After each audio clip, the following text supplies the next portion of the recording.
Hello guys खुलुमबाय welcome back to माय channel BBC कानिमारि लोगोफोर दिनैनि भिडिअआ बेनोदि मासे मोसौ गाया मासे मोसौखौ मानसि बायदि महर जन्म होदों। बे मोसौआ क'क्राझार जिल्लानि दतमा इंथिबिल गामियाव जन्म जादोंमोन।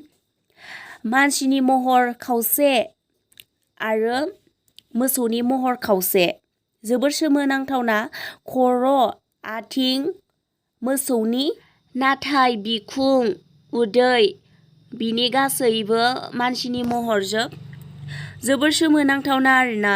बे मोसौआ मोनाबिलि समाव जादोंमोन। मोनाबिलि समाव जाखांनायनि उनाव दसे थानानैनो मोसौआ थैबाय। बारा गोबाव सम थायाखैसै मोसौआ।